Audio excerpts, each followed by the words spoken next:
this time of the year. Got a number of pumpkins, squashes, marrows, etc. and they all store quite well. This is an interesting shape that I thought people might be interested in. Why it's turned out like that, well, your guess is as good as mine. But just to introduce this afternoon's session, I thought you'd be quite amused by that down there. Bit of an interesting shape. The important thing with all these squashes, marrows, various things of this nature is that the skin should be hardened off thoroughly before you try to store it. It's got to be stored in a dry place. It's got to be stored where the temperature does not fall below freezing. It's got to be stored where it doesn't mind having a little bit of warmth. In the case of squashes and marrows, that keeps the skin really firm, and as long as that skin is firm all over to start with, then it will store really well. We actually store most of these in our porch, where it has a fire every morning during the winter, which is attached to our boiler, so it's relatively warm in there. But they don't mind storing in warm weather, warm space, as long as they're thoroughly dry to start with and the skin is really firm.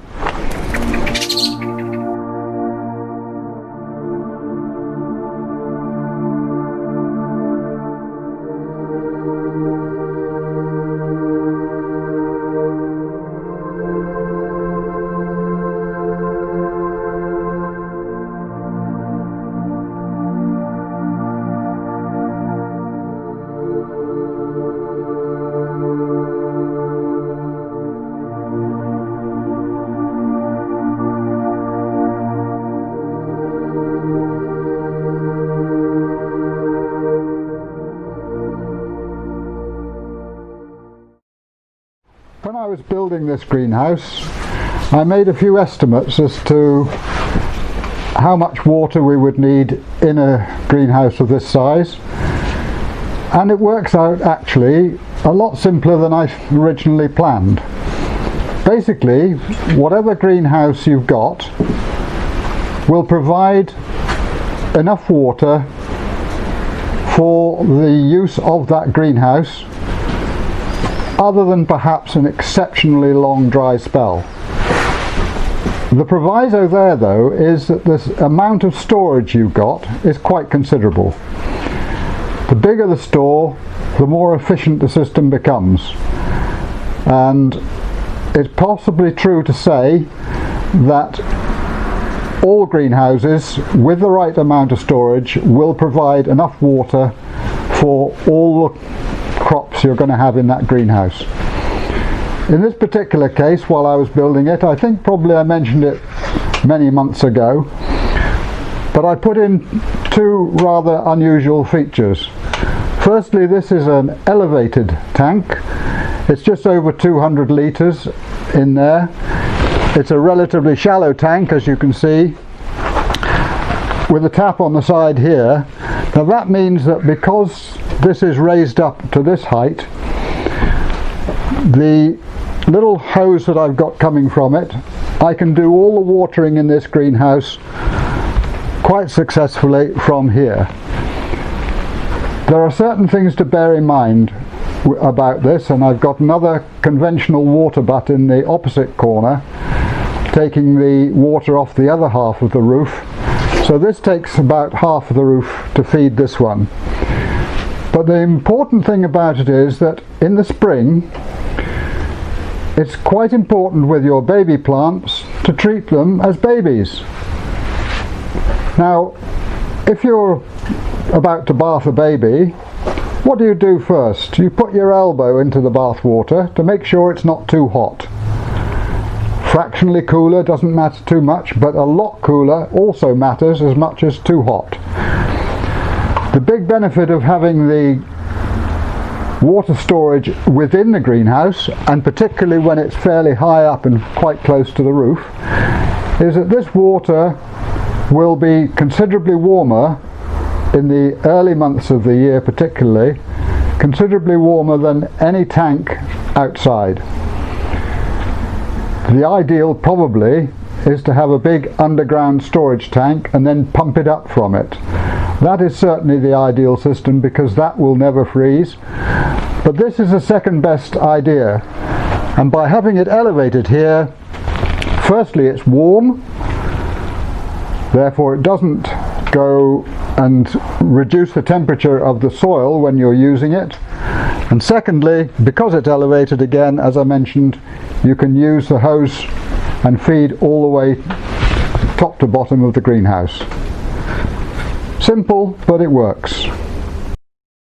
If you grow your beetroot outside, and a number of other crops as well, carrots and so on, but mostly those root crops, you basically can't leave them in the ground during the winter. But here we've grown the main lot of our beetroot in the greenhouse. Has huge advantages because firstly you know it's not going to freeze in here, and secondly you can reduce the amount of water you give in the autumn, and basically this crop of beetroot here will stay in the ground for about another 3 or 4 weeks, and I'm gradually reducing the amount of water I give them. You can, of course, if you're growing them outside, lift them and store them in slightly damp soil or sand, which is again very slightly damp. You don't want to have kiln dried sand or soil because you will dry the root crops out. But when you grow them in here, you can dry them out relatively slowly and then stop watering altogether, cut the tops off, and they will keep perfectly well in the soil which they've been grown in. To give you an example here, there's one of our beetroot, and that's something we'll probably have for our supper tonight. That beetroot there will provide a couple of meals for 2 people perfectly happily, and as you can see, you've got a nice bit of quality. Bear in mind with beetroot, when you're putting them into boil or so on, or when you're harvesting them, don't cut the tops off, and certainly not very close to there.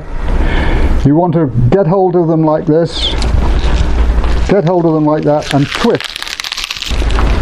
If you cut through these, for some reason, I'm not sure of the details, but for some reason, they will bleed out a lot of the moisture very quickly. Twist it off like that, and they don't.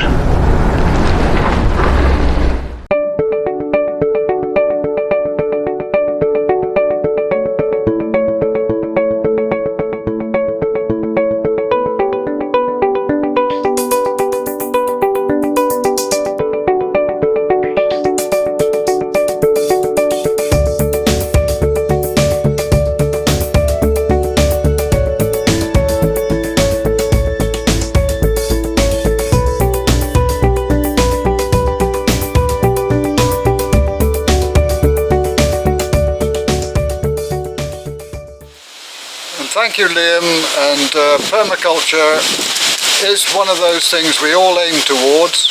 It's all positive stuff. Thank you.